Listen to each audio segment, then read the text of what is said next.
सहनाववतु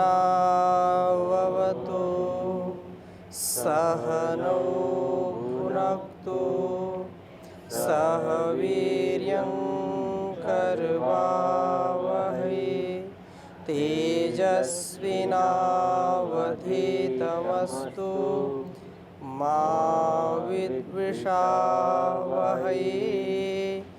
ओम शांति शांति शांति। वैदिक जीवन पद्धति की इस कक्षा में आप सबका हार्दिक स्वागत है, अभिनंदन है। प्रातःकाल की दिनचर्या के विषय में चर्चा चल रही है और ऋग्वेद के 5 मंत्रों के द्वारा हम संकल्प करते हैं, उस परम शक्ति से प्रार्थना करते हैं, उसकी स्तुति उपासना करते हैं कि ये मेरा आज का जीवन बहुत ही दिव्य हो, बहुत ही भव्य हो, जिससे मेरे जीवन का जो लक्ष्य है उसकी मैं प्राप्ति कर पाऊँ।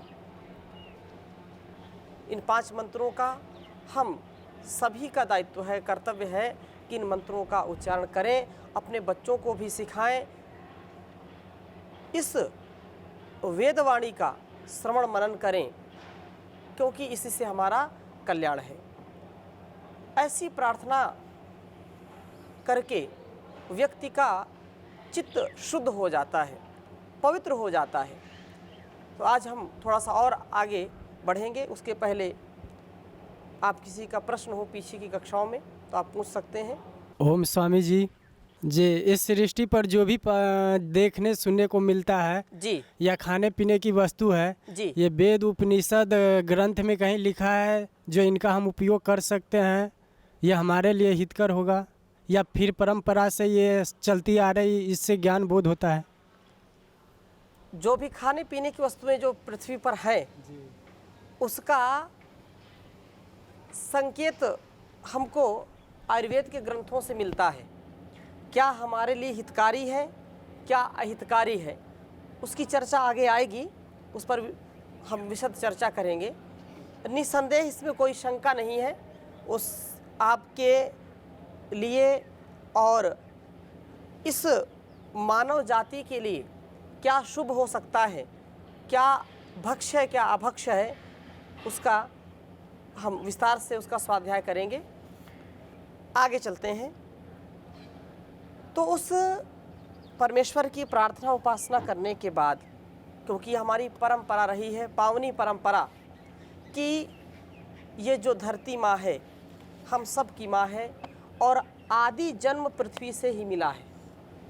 मनुष्य का जो आदि जन्म है वो इस धरा पर मनुष्य का जो प्रादुर्भाव हुआ है वो धरती माँ के कोख से हुआ है। इसलिए ये धरती माँ, ये भूमि हमको हर प्रकार से परिपूर्ण करती है। इसके प्रति भी हमारी कृतज्ञता ज्ञापित हो, हम कृतज्ञ भाव से इसका भी अभिनंदन करते हैं, इसको नमन करते हैं। प्रातःकाल उठ करके बहुत ही श्रद्धा और भक्ति के साथ प्रणाम करते हैं, माता पिता गुरु आचार्यों को प्रणाम करते हैं।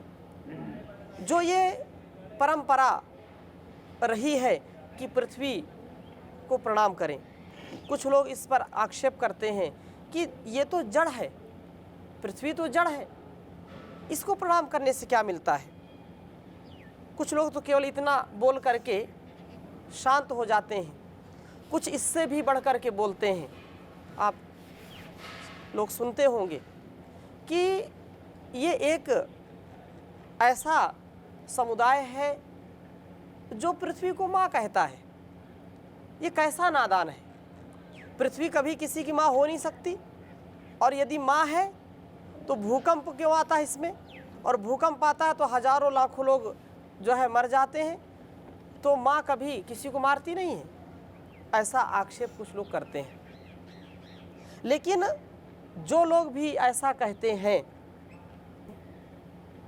वे इस तथ्य को संभवतः नहीं समझते हैं, इस बात को नहीं समझते हैं कि इस सृष्टि में जो हम सबका उपास्य है वो परम पिता परमेश्वर है, और परम पिता परमेश्वर के द्वारा ये सब कुछ हमको मिला हुआ है। वो चाहे पृथ्वी के रूप में हो, आकाश के रूप में हो, जल के रूप में हो, अग्नि के रूप में हो, वायु के रूप में हो, क्योंकि इसी से हमारा जीवन चलता है। इसलिए परमात्मा की शक्ति से चलते हैं, उस कारण भी हमको इनका सम्मान करना चाहिए। इसमें असंतुलन ना हो, ये हमारे लिए अकल्याणकारी ना हो, तो हम सबका ये कर्तव्य है कि उसके प्रति कृतज्ञता, उसके प्रति भक्ति का भाव हो, क्योंकि ईश्वर का तो वास कण कण में है। ईशावास्यमिदं सर्वम यत् किंच जगत्याम जगत। पृथ्वी को पृथ्वी क्यों कहते हैं? क्योंकि कहते हैं पृथु विस्तारे, ये इसका विस्तार है। कितना विस्तार है? कल्पना करें, हमारा जो अस्तित्व है एक बालू के रेत के बराबर भी नहीं है पूरी पृथ्वी के मूल्यांकन में। तो इसका इतना विस्तार है इस पृथ्वी का, और इतना उपकार है हमारे ऊपर, इसलिए इसका हमको कृतज्ञता पूर्वक श्रद्धा से नतमस्तक होकर के प्रातः जागरण के बाद नमन करना चाहिए। जड़ है लेकिन वह परमात्मा की कृपा से चल रही है, और उसमें एक एक जो उसका विधान है, जो उसकी व्यवस्था है, उसका हमको सम्मान करना चाहिए।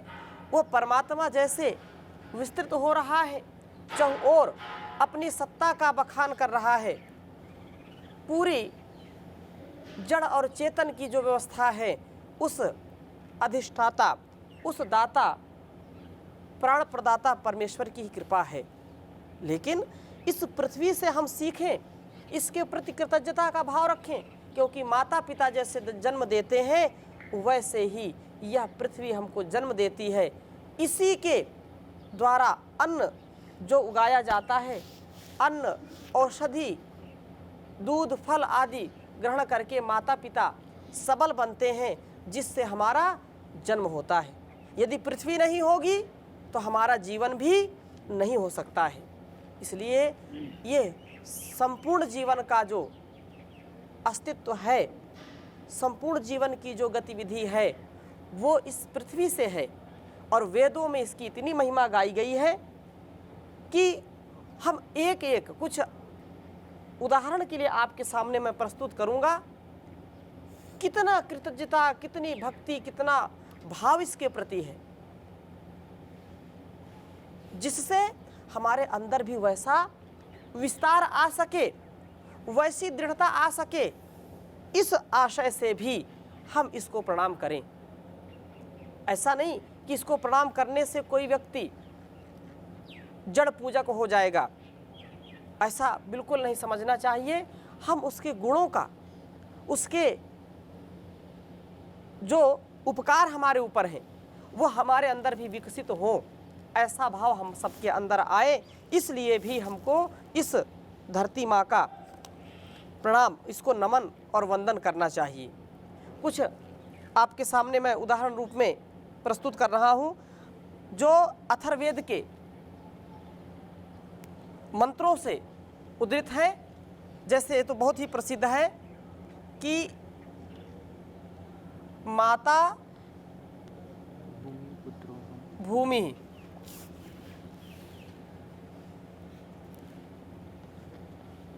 माता भूमि, पुत्रोऽहं पृथिव्याः,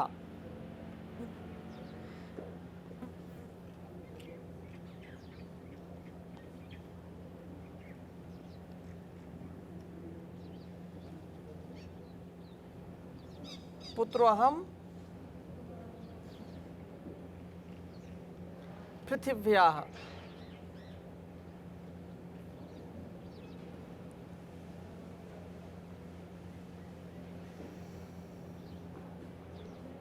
ये भाव हम सब के अंदर होना चाहिए कि ये धरती मेरी माँ है और मैं इसका पुत्र हूँ। जैसे माता अपने पुत्र का पालन पोषण करती है, वैसे ही ये धरती हमारा पालन पोषण करती है। बिना धरती के हमारा जीवन चल नहीं सकता है। और इतना इसमें सहनशीलता है, इतना धैर्य है कि जैसे माँ के अंदर धैर्य होता है, अपने बच्चों के सभी प्रकार के व्यवहारों को सहती है, उसी प्रकार से इस पृथ्वी पर अनेक प्रकार के जो भी कार्य होते हैं वो बहुत ही दृढ़ता से उसको सहती है, उसको धारण करती है। वैसा धैर्य हमारे अंदर भी आए, ऐसे गुणों से ओतप्रोत होकर के हमको पृथ्वी का, इस धरती माँ का वंदन करना चाहिए प्रातः जागरण करते समय। तो यहाँ पर जो बात कही, माता भूमि भूमि पुत्रो अहम पृथिव्याः, ये जो धरती माँ है, ये पृथ्वी हमारी माता है और हम इसके पुत्र हैं। इसके पुत्र पुत्री के रूप में इस जीवन को हम दिव्यतापूर्वक व्यतीत करें। इस भाव से हम यदि रहेंगे तो हमारा जीवन बहुत ही अच्छा होगा। आगे और भी कहा, अदिति काम दुधा प्रथाना। ये आप लिख लीजिए, बहुत ही अनमोल सूक्ति और ये वेदों के गुण रहस्य आपको बताए जा रहे हैं।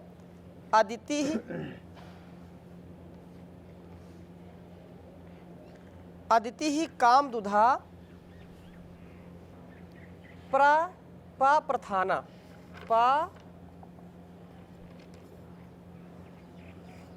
प्रथाना अदिति ही काम दुधा प्रथाना, अर्थात यह पृथ्वी, विस्तृत पृथ्वी हमारे लिए कामधेनु के समान हो। जैसे कामधेनु गाय के विषय में आपने सुना होगा, वैसे ही यह कल्याणकारी, हमारे हर प्रकार के भरण पोषण के लिए यह पृथ्वी कल्याणकारी होवे, हमारे लिए हर प्रकार से श्रेयकर होवे, जिससे हम अपने जीवन की जो गति है, प्रगति है, उसको प्राप्त कर सकें, किसी भी प्रकार की न्यूनता ना हमारे अंदर आए। अदिति ही काम दुधा प्रथाना, यह हमारे लिए जैसे कामधेनु गाय हर प्रकार के मनोवांछित फलों को देने वाली थी, वैसे ही ये मनोवांछित फलों को देने वाली हुए। पृथ्वी पर आप देखें, विचार करें, इतना दिव्यता, इतनी भव्यता के साथ यह हमको कितने प्रकार के फल फूल प्रदान करती है। कितने प्रकार के केले, कितने प्रकार के आम, कितने प्रकार के जो है सेब, कितने फल फूल, हजारों हजार प्रकार के जो फल फूल हैं वो केवल हमारे लिए यह पृथ्वी देती है।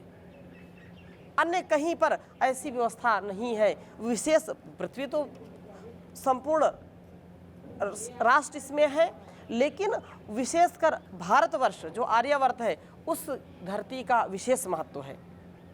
यद्यपि इस पृथ्वी का हम संपूर्ण पृथ्वी की वंदना और उसकी जो है कृतज्ञता पूर्वक यहाँ पर उसको नमन कर रहे हैं, प्रणाम कर रहे हैं, क्योंकि वह परमात्मा के द्वारा प्रदत्त है और परमात्मा के गुणों से ओतप्रोत है। वो हमारे अंदर भी ऐसे गुण आए, इसलिए हम उसकी प्रातःकाल उसको प्रणाम करते हैं, उसको नमन करते हैं। एक ही खेत में कितना देती है धरती, ये धरती कितना देती है। बहुत बचपन में एक पाठ पढ़ा था हमने, ये धरती कितना देती है। एक बीज बोएंगे उससे 1000 बीज तैयार हो जाते हैं, फिर 1000 को बोएंगे तो लाखों करोड़ों तैयार हो जाएंगे, लाखों करोड़ों को बोएंगे तो टनों, कोई गिनती नहीं है। ऐसी ये धरती माँ है कि एक बीज बोएंगे तो जरूर वो हमारे पुरुषार्थ को महत्व देती है। ऐसे हमारे जीवन में भी ये ऐसे गुण आए, हमारे साथ जो एक उपकार करे हम उसके साथ सैकड़ों उपकार करें। ऐसी भावना से हम ओतप्रोत रहें। एक ही खेत में उस परमात्मा की व्यवस्था और धरती की उपज देखिए। धरती का देना दात्री है जो, एक ही खेत में आप धान लगा दीजिए, एक ही खेत में गेहूं लगा दीजिए, नीम, करेला, टमाटर और गन्ना, सारी चीज़ें एक ही खेत में लगाएंगे। एक समय पानी दीजिए, एक समय खाद दीजिए, जो भी देना हो उनके पोषक तत्वों को बढ़ाने के लिए सब कुछ दीजिए, लेकिन सबका अलग अलग स्वाद होगा। उसी में से तेल मिलता है, उसी में से घी मिलता है, उसी में से फल फूल सब्जियां मिलती हैं। इसलिए ये धरती सब कुछ देने वाली है। आगे इसको और विस्तृत करते हुए कह रहे हैं ऋषि अथर्ववेद के ये मंत्रों का हम यहाँ पर अवलोकन कर रहे हैं कि पृथ्वी, इस धरा को कितना महत्व दिया गया है। तस्यै हिरण्यवक्षसे, तस्यै हिरण्यवक्षसे पृथिव्या अकरम नमः।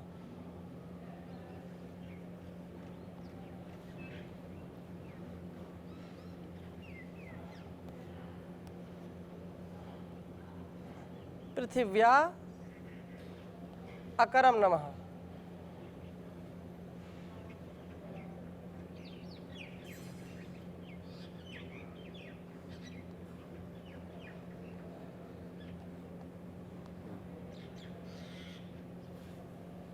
ये जो पृथ्वी है, मैं जैसे आपने सुना है और जानते भी हैं कि ये पृथ्वी अकरम नमः, उसको मैं नमस्कार करता हूँ जो हिरण्यवक्ष से, जो इस मनुष्य को हिरण्य आदि से परिपूर्ण करती है।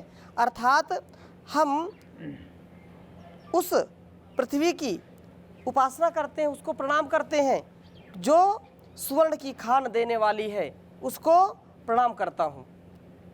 उस धरती को मैं प्रणाम करता हूँ प्रातःकाल उठ करके, जो मेरे लिए सभी प्रकार के ऐश्वर्यों को देने वाली है। इस पृथ्वी से सब कुछ, सब ऐश्वर्य प्राप्त होता है।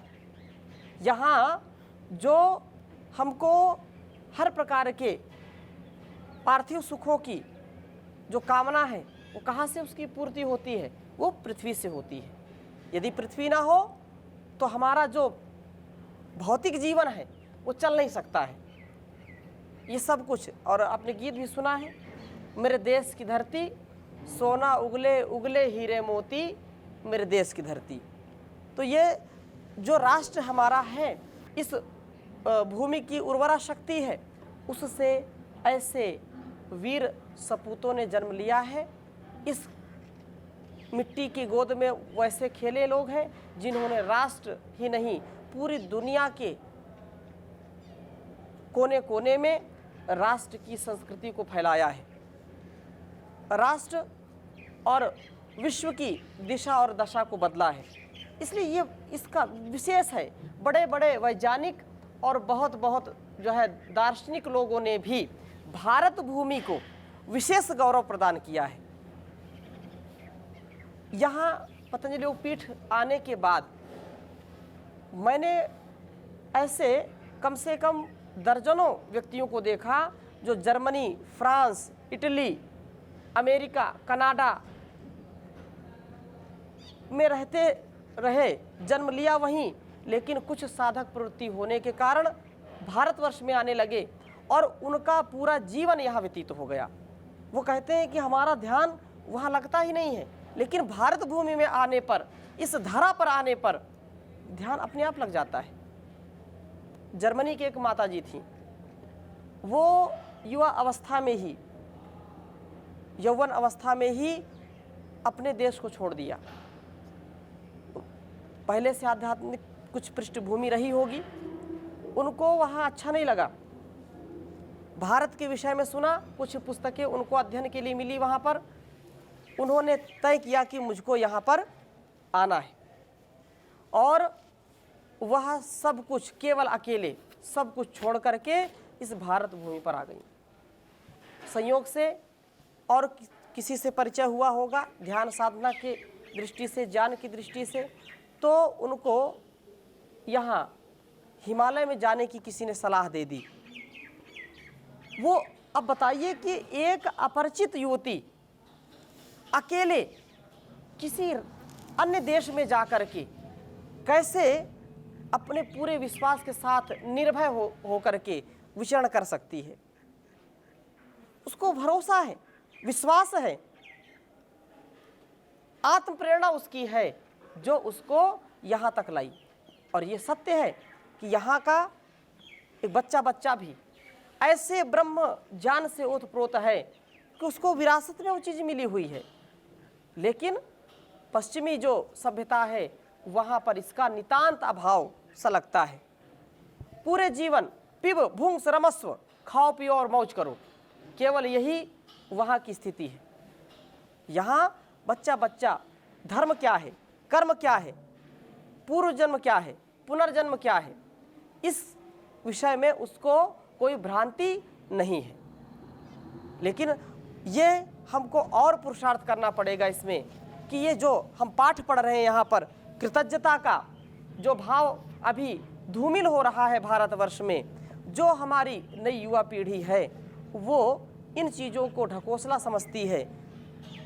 जो हमारा अभिवादन है, जो हमारा आचरण है, जो हमारा व्यवहार है, जो हमारी परंपरा है, उसको आज की युवा पीढ़ी, युवक हो या युवती हो, उसको महत्व नहीं देते हैं। जबकि जीवन जीने की ये कला है, वैदिक परंपरा है, वैज्ञानिक परंपरा है।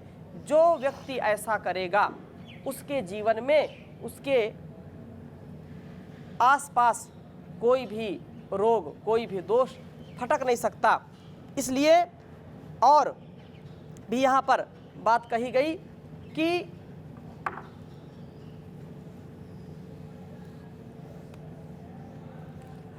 उपस्थास्ते अनमीवा अयक्षमाः, बहुत ही अच्छी बात कही है।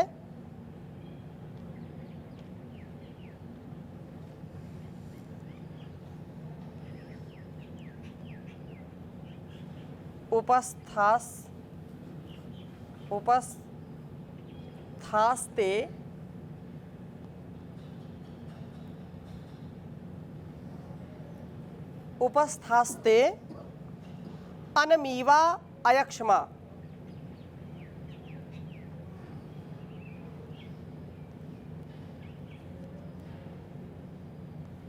अनमीवा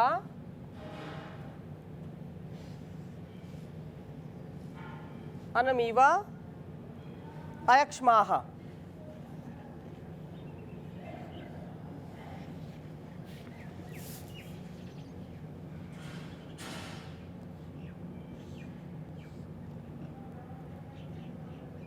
उपस्थास्ते अनमीवा अयक्ष्माः, अर्थात हम प्रातः काल ही उठ करके ऐसे दिव्य संकल्पों से इस धरती माँ को नमन करें और मन में ये भाव, यहाँ पर अथर्ववेद का ये मंत्र का यह भाग बता रहा है कि हम पृथ्वी की गोद में निरोग और स्वस्थ रहें। ऐसी संकल्पना से, ऐसे भावों से हम जब नमन करेंगे पृथ्वी को, तो वह हमारे भाव पूरे दिन हमारे साथ रहेंगे कि मैं इस धरती माँ की गोद में सदा स्वस्थ और निरोग रहूं, मेरे अंदर कोई भी रोग, कोई भी दोष ना आने पाए। मानसिक और शारीरिक आरोग्यता का आधार मेरे अंदर हो, मेरे विचार, मेरे व्यवहार, मेरे सब कार्य दिव्यता से युक्त हो, पुष्टता प्रदान हो उन कर्मों को, उन कर्मों में दिव्यता आए। ऐसे भावों से हम जब प्रातः काल की दिनचर्या आरंभ करेंगे तो कौन ऐसा व्यक्ति है कि जो अभागा रह सके, अर्थात सबका भाग्य सौभाग्य में बदल जाएगा, दुर्भाग्य नहीं उसके साथ आएगा।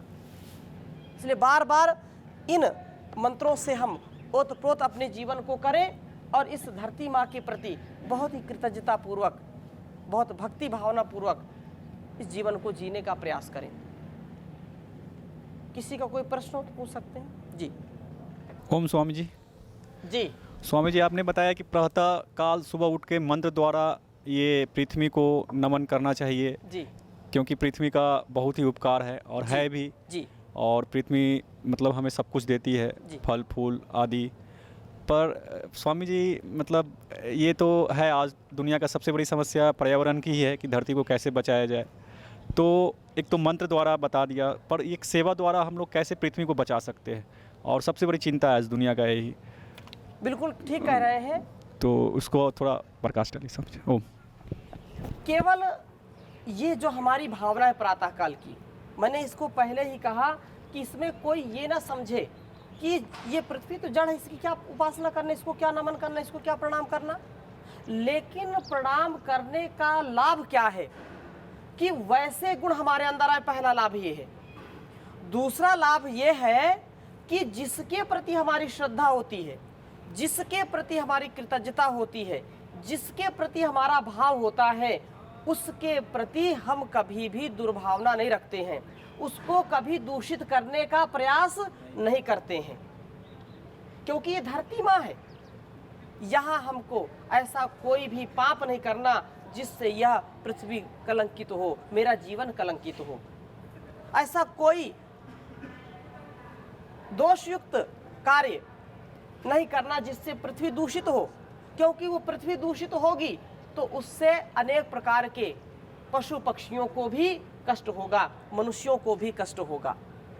यही पहले की परंपरा थी, जहां पर पृथ्वी पर बहुत ही नियंत्रित होकर के जीवन जिया जाता था। इसको दूषित ना करें, इसके लिए भी पूरा ध्यान रखा जाता था। जल स्थल हो, जलचर, नभचर, थलचर, सभी के जीवन जीने की जो स्थिति थी बड़ी दिव्यता से होती थी, और वह बहुत ही दिव्यता से जीते थे। आज इसका जब ध्यान हम नहीं रखते हैं, प्रकृति का दोहन केवल कर रहे हैं, स्वार्थ की पूर्ति के लिए हर प्रकार के कुकर्म, दुराचार, व्यभिचार, भ्रष्टाचार कर रहे हैं, तो वहाँ पृथ्वी दूषित हो रही है। अपने व्यापार को बढ़ाने के लिए जहर घोला जा रहा है, पृथ्वी के गोद में बैठ करके जहर का खेल खेला जा रहा है, तो इससे पृथ्वी दूषित हो रही है, जिससे अनेक प्रकार के आप देखते हैं, कहीं अनावृष्टि, कहीं अतिवृष्टि, भूकंप, बाढ़, सूखा की मार झेली जा रही है। इससे बचने का उपाय यही है कि हमारा यज्ञमय जीवन हो, और जैसे पृथ्वी यज्ञ कर रही है वैसे ही हमारे अंदर भाव जब आएंगे तभी हम इस जीवन को अच्छा बना पाएंगे। तो आज यहीं तक, शेष चर्चा अगले भाग में करेंगे।